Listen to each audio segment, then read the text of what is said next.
আপনাকে আল্লাহর জন্য ভালোবাসি, বেয়াদবি মাফ করবেন। আপনারা আমাদের রত্ন। আমাদের দেশের কোনো প্রোগ্রামে দাওয়াত দিলে আপনারা গ্রহণ করেন না, কিন্তু বাইরের দেশের প্রোগ্রামে অংশগ্রহণ করেন। এই বিষয়গুলো আমাদের দিলে কষ্ট দেয়।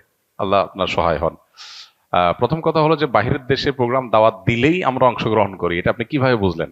দেশে যেরকম আমরা খুব বেছে বেছে অল্প কিছু প্রোগ্রাম করি, বাহিরেও অলমোস্ট বেছে বেছে খুব অল্প কিছু প্রোগ্রাম করি। বহু দেশে বহু প্রোগ্রামের জন্য আমাদের কাছে আবেদন করা হয়। একটা দেশে হয়তো 20টা জায়গা থেকে আবেদন আসছে, সেখানে একটা জায়গায় হয়তো আমরা যাই। 10টা দেশ থেকে আবেদন আসছে, সেখান থেকে বাছাই করে হয়তো 2টা বা 3টা দেশে আমরা যাই, বাকিগুলো আমরা বাদ দেই। আমাদের কিছু ক্রাইটেরিয়া আছে, যে ক্রাইটেরিয়াগুলোকে আমরা মেপে মেপে চলার চেষ্টা করি। আর এর বাইরে আরেকটা ইস্যু আছে, সেটা হলো যে আমাদের দেশে গতানুগতিক মাহফিলের যে ফিল্ড, এই ফিল্ডে আমরা একসময় দাওয়াতি কাজ করেছি আলহামদুলিল্লাহ, কিন্তু পরবর্তীতে দেখা যায় যে এই ফিল্ডে আমরা যে কোয়ালিটির দাওয়াতি কাজ চাই, ওই কোয়ালিটির দাওয়াতি কাজ মেনটেন করা কঠিন হয়। সেজন্য আমরা ইনডোরে প্রোগ্রাম করার চিন্তায় আসছি। এই গত 1 মাসে অন্তত 7 থেকে 8টা প্রোগ্রাম করেছি ইনডোরে সব।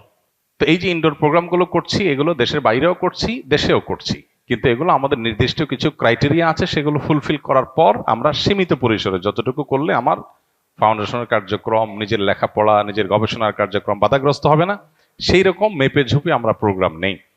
ব্যাপারটা দেশ বা বিদেশের না, ব্যাপারটা হলো আমাদের ক্রাইটেরিয়ার, ব্যাপারটা হলো আমাদের কোয়ালিটির। ক্রাইটেরিয়া যখন বনে যায় তখন দেশেও প্রোগ্রাম করছি। যেমন বিদেশে প্রোগ্রাম যদি 5টা করি, দেশে প্রোগ্রাম 10টা করি, এমন না যে দেশে প্রোগ্রাম করছি না একেবারে। হ্যাঁ, দেশের প্রোগ্রাম যে হারে আছে সে হারে প্রোগ্রাম করতে চাইলে তো দিনে 10টা করেও শেষ করা যাবে না।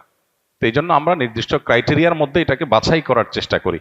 মাহফিলের ফিল্ডে কাজ করার জন্য বহু বক্তা আছেন দেশে, মাশাআল্লাহ, অনেক ওলামা একরাম আছেন, তারা কাজ করছেন, সেটা কাজ দরকারও আছে। কিন্তু আমাদের মাহফিলের বাইরে অনেকগুলো কাজ আছে, যে কাজগুলোতে আমরা মনোযোগী না হলে অন্য কেউ মনোযোগী হয়তো হবে না।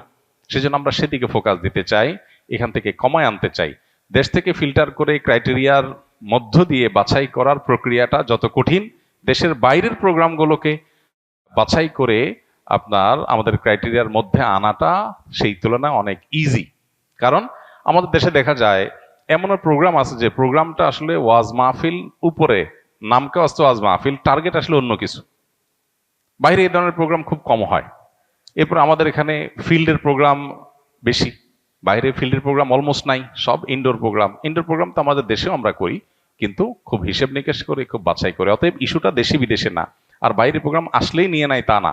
আপনি হয়তো 5টা প্রোগ্রাম দেখছেন ফেসবুকে, এই জন্য আপনি মনে করতেছেন সবগুলো নিয়ে নিচ্ছি, আরো 50টা বাদ দিয়ে যে 5টা নিচ্ছি, সেটা তো আপনি বুঝেন নাই।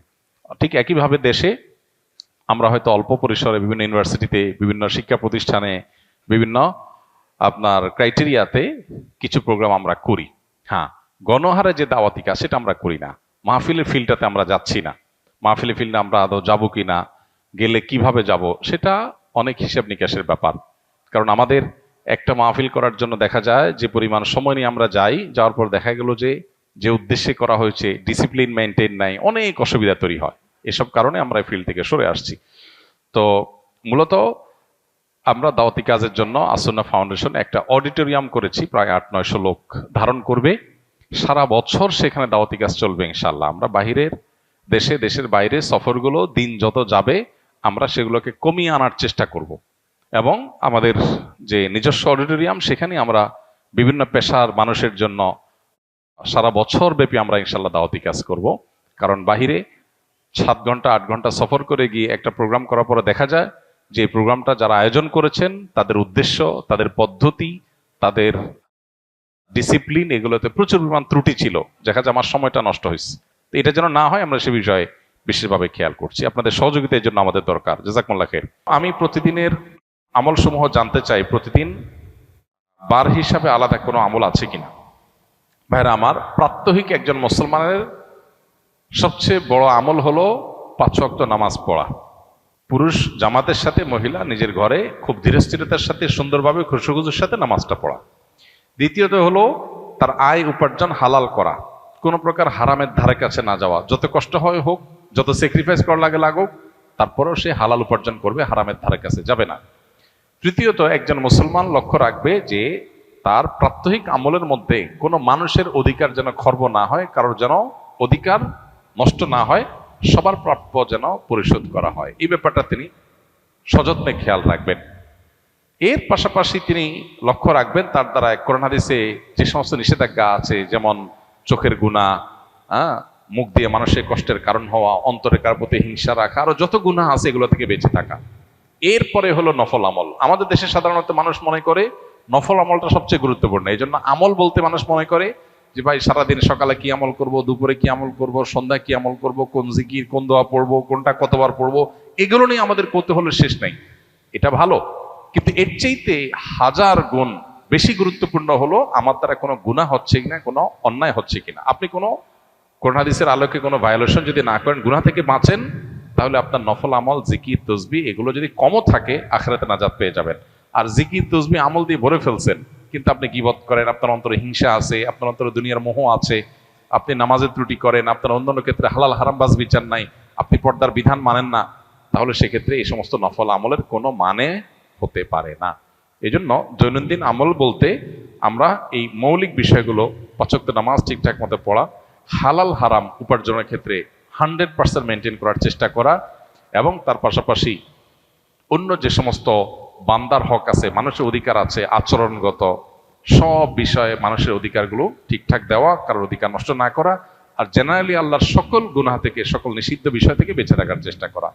5 নম্বর হলো নফল আমল, সকাল সন্ধ্যার দোয়া, কোরআন তেলাওয়াত, জিকির, আজকার, তাসবিহ এগুলোর সাধ্য অনুযায়ী বেশি বেশি পরিমাণে করা। তাহলে এই যে গুরুত্বের বিচারে কোনটা আগে কোনটা পরে, এই প্রায়োরিটিটা আমরা অনেক সময় বুঝি না। না বোঝার কারণে কম গুরুত্বপূর্ণ বিষয়ে অনেক বেশি সময় দেই, আবার গুরুত্বপূর্ণ বিষয়ে একেবারেই বেমালক ভুলে যাই। তো এই জিনিসটা আমাদের খেয়াল করা দরকার। মোহতারাম, আমি নাহওয়ামীর জামাতের একজন তালিবুল ইলম। আমার জানার বিষয় হলো, জনকল্যাণমূলক কাজের সদিচ্ছা থেকে অনেকেই চায় আসন্না ফাউন্ডেশনের মতো প্রতিষ্ঠান প্রতিষ্ঠা করতে। এরূপ চায়, সামগ্রিকভাবে তার মধ্যে কি কি যোগ্যতা থাকা প্রয়োজন, এখন থেকে আমার কি কি ধরনের জীবন আদর্শ অনুসরণ করা উচিত? যেহেতু নাহওয়ামীর পড়েন আপনি, আপনার এখন কাজ হলো সারাদিন শুধুমাত্র নাউজের উপর গর্দান টানা, এবং আপনার কাজ হলো শুধুমাত্র কিতাবপত্র পড়া। এই বয়সে আপনি সামাজিক কাজ করার জন্য কি কি পদক্ষেপ নিতে হবে এ বিষয়ে চিন্তা না করে আপনার এখন কাজ হলো পড়াশোনাকে ভালো একটা জায়গায় নিয়ে যাওয়া। মানুষ সময়ের কাজ সময় করতে না পারলে পরে আর সেটা করা যায় না। ভালো আলেম হওয়ার কাজটা করতে হয়। আমি আসন্না ফাউন্ডেশন করেছি, আলহামদুলিল্লাহ। আমি যখন নাহওয়ামীর পড়েছি তখন শুধু পড়ালেখা করেছি, আর কিছু করিনি। অতএব আপনি আমাকে যদি ফলো করেন তাহলে আপনাকে পড়ালেখা করতে হয় মনোযোগ দিয়ে, বাস। এরপর সময় আসবে ইনশাআল্লাহ যখন আপনি এসব নিয়ে ভাববেন, কাজ করবেন। সময়ের আগে থেকে যদি মানুষ অনেক ভাবনার ভিতরে ডুবে যায়, তখন সেগুলো অনেক সময় শয়তান তাকে পথ থেকে সরানোর জন্য করে, নেক্সরোতে ধোঁকা যেটাকে বলে। আপনার মধ্যে উম্মতের এমন ফিকির ঢুকাই দিল যে আপনার বেসিক যে কাজ সেগুলো করা হলো না, পরে উম্মতের জন্য আর কিছু করা হলো না, নিজেরটা আর করা হবে না। তো এই জন্য ছাত্র জীবনে, বিশেষ করে এই পর্যায়ে যখন একবারে ফাউন্ডেশন তৈরি হবে, এই টাইমটাতে খুব ভালো করে মনোযোগ দিয়ে পড়ালেখা করতে হবে। এরপর ইনশাআল্লাহ একটা সময় যখন আল্লাহ তাআলা সুযোগ দিবেন এইসব নিয়ে কাজ করার, তখন যথেষ্ট শেখার সুযোগ আছে, ভাববার সুযোগ আছে, সেগুলো আমরা করব। আমরা সাধারণত সেবামূলক প্রতিষ্ঠান করার জন্য মনে করি টাকা পয়সা দরকার। সেবামূলক প্রতিষ্ঠান করার জন্য দরকার মানসিকতা, আন্তরিকতা, এখলাস এবং প্রচেষ্টা। এরপর টাকা পয়সা যখন যেটা দরকার হয়, আল্লাহ তাআলা যতটুকু ব্যবস্থা করবে আমি ততটুকু করব। ব্যবস্থা না করলে আল্লাহ তাআলা করবো না। টাকা পয়সার উপরে নির্ভর করে একজন মুসলমানের কোনো চ্যারিটি হতে পারে না। অনেক কাজ আছে যে কাজের জন্য টাকার দরকার নাই। আপনার এলাকাতে রাস্তাঘাটগুলো পরিষ্কার করা, এটার জন্য টাকার দরকার নেই, বা খুব বেশি টাকার দরকার নেই। এটা চাইলে আমরা উদ্যোগ নিলে করতে পারি। তো এই কাজগুলো যখন মানুষ করা শুরু করে দেয়, আল্লাহ তাআলা তাকে বাকি কাজের ব্যবস্থা এমনিই করে দেয়। আসন্না ফাউন্ডেশন থেকে আমরা এইভাবেই ধীরে ধীরে ধীরে ধীরে কাজ করে তারপর সামনে অগ্রসর হয়েছে। অতএব যারা কাজ করতে চান তারা এই প্রক্রিয়ার মধ্য দিয়ে আগানোর চেষ্টা করবেন।